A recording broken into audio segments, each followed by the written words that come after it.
Fala galera, bem-vindos a mais um vídeo aqui do canal Filho de Peixe. E o tema do vídeo hoje, análise pré-jogo de Curitiba e Santos, jogo da 10ª rodada do Campeonato Brasileiro. A bola rola neste sábado às 4 horas da tarde e a gente vai falar tudo desse adversário do Santos. Santos que recolhe os cacos depois de mais uma eliminação na Copa Sul-Americana, perdeu para o News Old Boys e depois na quarta-feira o Audax venceu o Blooming, sacramentou a eliminação do Santos. Então agora o Santos vai ter apenas o Campeonato Brasileiro para jogar até o final do ano, vira a chavinha, agora precisa voltar a vencer e a gente vai falar tudo sobre esse jogo no vídeo de hoje.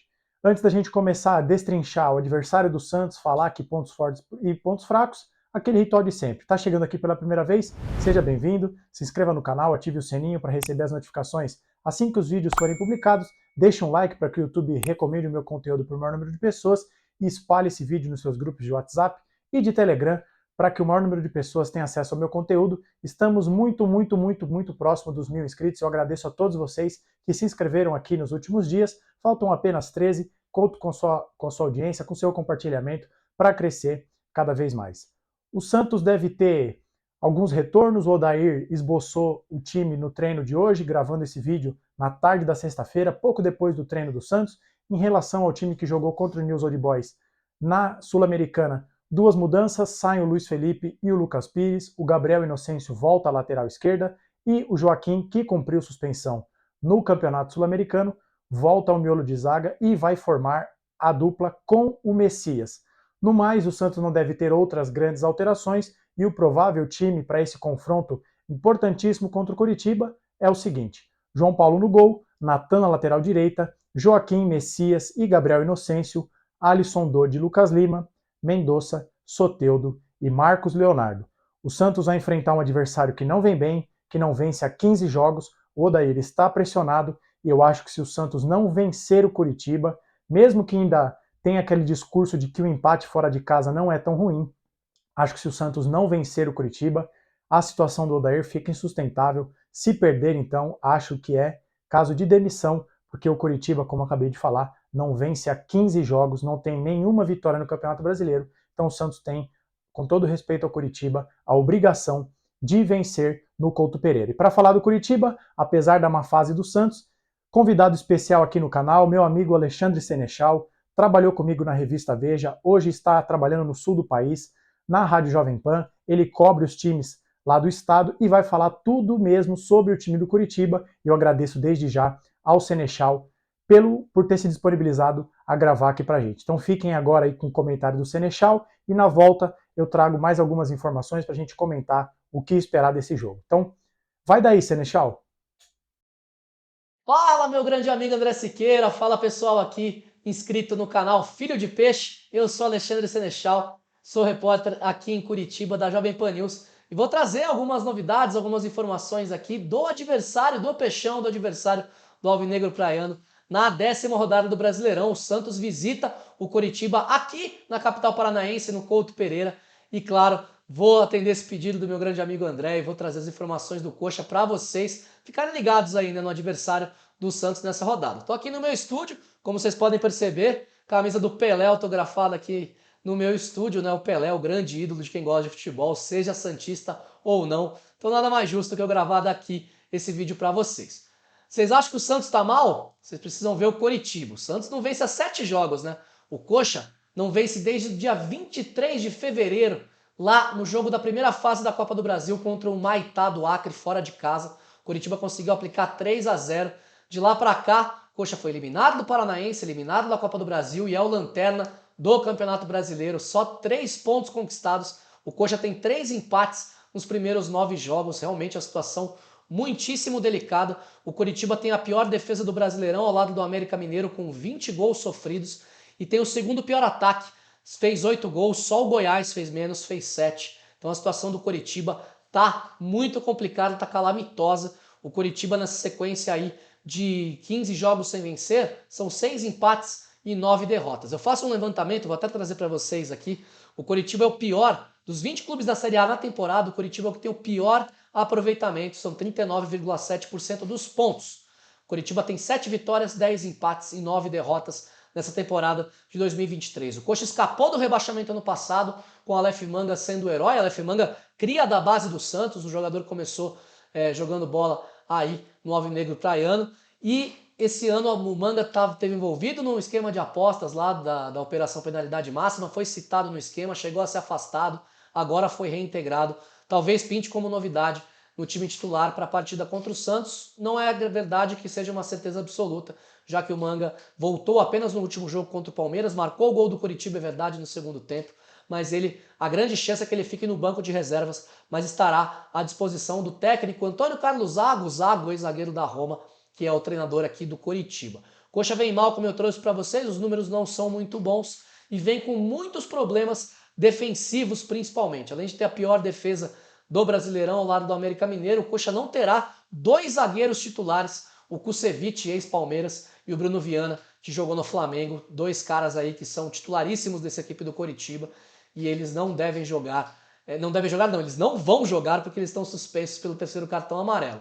E aí, a partida da vida, digamos assim, para o Coritiba, que já, mesmo com 9 rodadas, já aparece entre os virtuais rebaixados do Campeonato Brasileiro, e a expectativa da torcida aqui no Paraná é que o Coxa consiga vencer o Santos, aproveitar também a má fase do Santos, para conseguir uma vitória nessa partida. E para isso, o Zago deve manter o esquema com 3 zagueiros, só que o Coxa não tem peças, simplesmente não tem peças para utilizar no setor.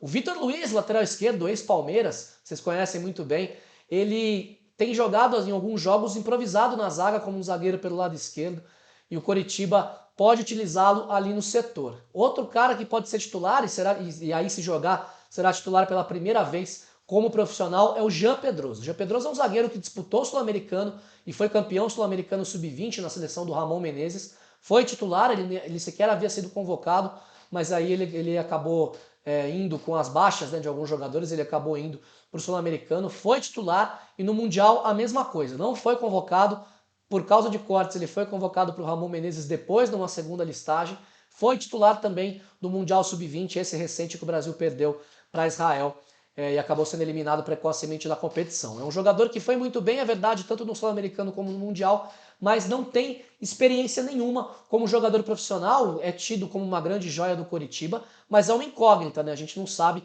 se ele vai conseguir atuar em bom nível diante do Santos, né? Deve jogar ao lado do Henrique, e aí o Vitor Luiz pode ser a outra opção da zaga, mantendo os 3 zagueiros, o esquema que o Zago deve utilizar. O Coritiba não está bem, o Santos pode aproveitar muitos espaços, não só pelos lados, porque o Coritiba joga com 2 alas e daí joga com 2 atacantes, sem pontas, então deixa bastante espaço pelos lados, mas principalmente na frente da área. Os volantes, o Liseiro e o Bruno Gomes, com a falta do William Farias, que segue machucado, não tem conseguido dar conta do recado e tem deixado bastante buraco ali na frente da zaga do Coritiba.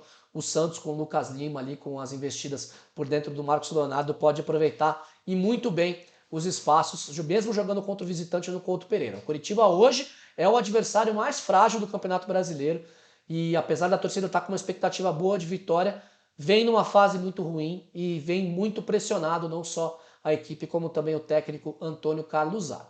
Vai ser fácil para o Peixe? Acho difícil, porque a força do Couto Pereira normalmente ajuda o Coritiba. O Coritiba, se não tem conseguido vencer, pelo menos não tem perdido tantos pontos assim em casa, perdido tantos jogos. É verdade que perdeu para o Galo e para o Fortaleza, mas arrancou empates aí de São Paulo e Vasco da Gama nos jogos em casa. E quem sabe, né, pode tentar aí uma vitória para a partida contra o Santos. O Coritiba, a torcida do Coxa fez um pacto com o elenco, foram no CT do Coritiba essa semana, um pacto por vitórias. O Coritiba tem 2 jogos em casa agora e começaria diante do Santos. Então o Santos vai encontrar essas dificuldades, vai encontrar esses problemas. Os destaques do Coritiba são o Robson, que jogou já no Coritiba antes, um atacante que passou pelo Fortaleza do Vojvoda e foi bem sob o comando do técnico argentino do Fortaleza. Ele tem sido um dos atacantes. E o Zé Roberto, aquele atacante que jogou no Mirassol, chegou a eliminar o São Paulo de Campeonato Paulista, fazendo gol no Morumbi, jogou também no Atlético Goianiense, são os grandes destaques ali do meio campo. E tem um camisa 10 que é bom de bola, viu? Chamado Marcelino Moreno, um argentino que jogava lá no futebol da MLS nos Estados Unidos, no Atlanta United, e chegou no começo do ano do Coritiba. Um meia camisa 10 habilidoso, um cara que consegue encontrar espaços em passes e dribles. É um cara que pode causar preocupação do Santos. Confronto, então, é esse desse sábado, 4 horas da tarde, o jogo que importa sábado, 4 horas da tarde, né? Por acaso, também tem final da Champions League, mas a gente vai estar ligado aqui, claro, eu como cubro aqui os times do Paraná e vocês, torcedores do Santos, nesse jogo Coritiba e Santos, a bola rola 4 da tarde. E vou deixar o convite, né? Vocês acompanham, claro, toda a cobertura aí pelo canal Filho de Peixe, mas a gente faz as nossas lives também na Jovem Pan News, o YouTube é Jovem Pan Grupo RIC.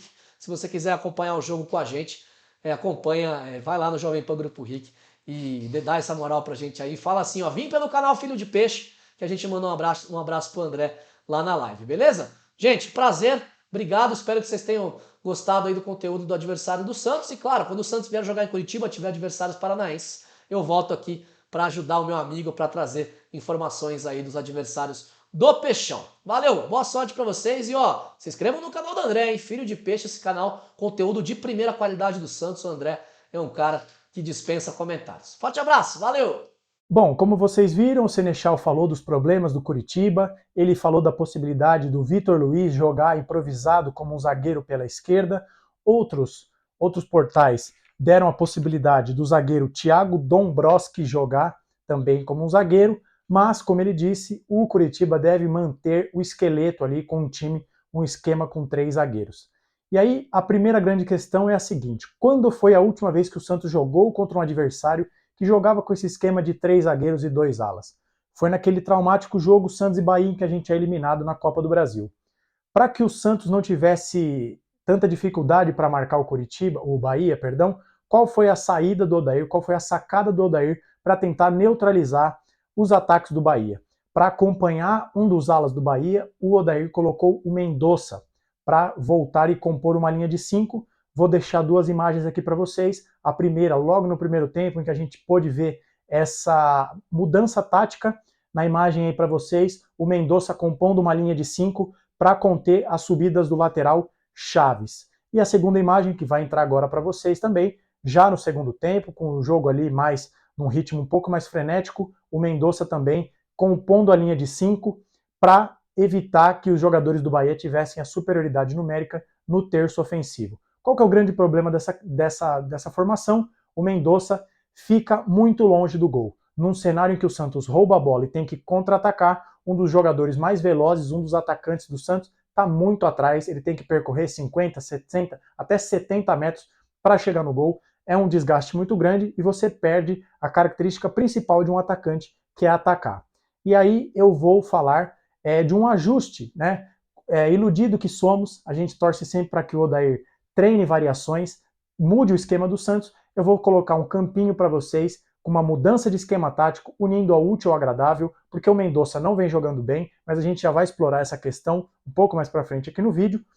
Mas fazendo uma pequena alteração, saindo o Mendonça, colocando mais um jogador no meio de campo, que é uma coisa que a gente vem batendo muito na tecla aqui no canal, para povoar o meio de campo e fazer um pequeno ajuste para que o Santos fique numa condição um pouco melhor. E aí o campinho que está entrando na tela para vocês mostra o seguinte: o Santos poderia colocar mais um jogador no meio de campo. Eu coloquei no campinho o Sandri, mas a gente sabe que ele está voltando de lesão há pouco tempo, né? Então acho que ele não está nas primeiras posições da fila. Então um nome, por exemplo, por mais que a gente não goste tanto, pode ser o Camacho, mas você coloca ali o Alisson, que é um volante, mas ele tem porte de zagueiro. Poderia recuar o Alisson para compor essa trinca de zagueiros ali, para que os nossos laterais marquem os alas do Bahia. O Inocêncio encaixa com o Natanael e o Natan encaixa com o Jamerson.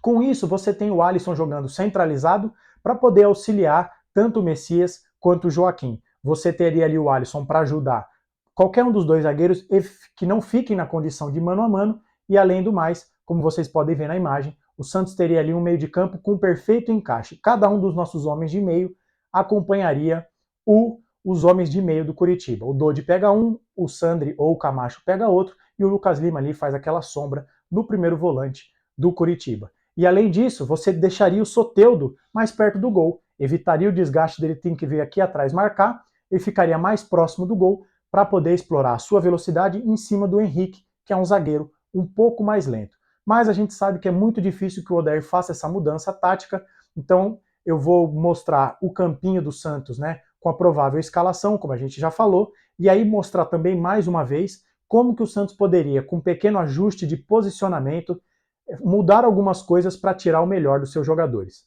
Mais um campinho que vai entrar aí para vocês, qual que é a grande mudança? No jogo contra o Internacional, e vai depois entrar mais uma imagem aqui para vocês, sobretudo no segundo tempo, o Lucas Lima jogou um pouco mais pela direita. A imagem vai mostrar para vocês o mapa de calor, o Lucas Lima jogando um pouco mais pela direita. Isso dá brecha para que o Santos faça o quê?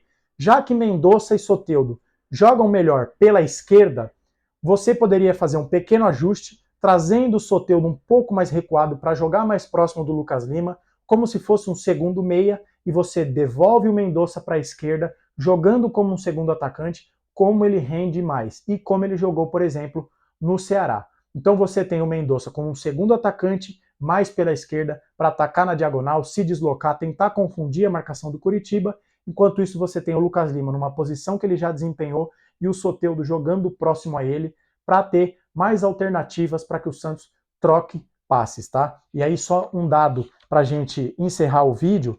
Por que o Santos tem tido tantas dificuldades para criar? E aí a gente recorre sempre às estatísticas, né? O Santos é o 18º time na Série A em passes no campo de ataque. São 71 passes em média que o Santos troca no campo de ataque, pior que o Santos apenas o Coritiba com 67 e o Vasco com 66. O Vasco é o time que menos troca passes em média no campo de ataque. E o Santos também é o 19º em média de passes por jogo, com 327 à frente apenas do América Mineiro, com 285 passes. Então, a falta de produtividade do Santos, a falta de criatividade do Santos passa sobretudo porque é um time que só joga na bola longa e não tem conseguido criar jogadas. Dito tudo isso, é um jogo fundamental, o Odair está pressionado, o Santos tem a obrigação de vencer, 7 jogos sem vencer é muita coisa, a gente espera primeiro que o time tenha um rendimento melhor e possa voltar para casa com os 3 pontos, tá certo? Se você gostou desse vídeo, deixa aquele like para que o YouTube recomende o meu conteúdo para o maior número de pessoas, se inscreva no canal, ative o sininho para receber as notificações assim que os vídeos forem publicados e espalhe esse vídeo nos seus grupos de WhatsApp e de Telegram, assim você leva o meu conteúdo para o maior número de pessoas. Nos vemos no próximo vídeo, um abraço a todos e até a próxima.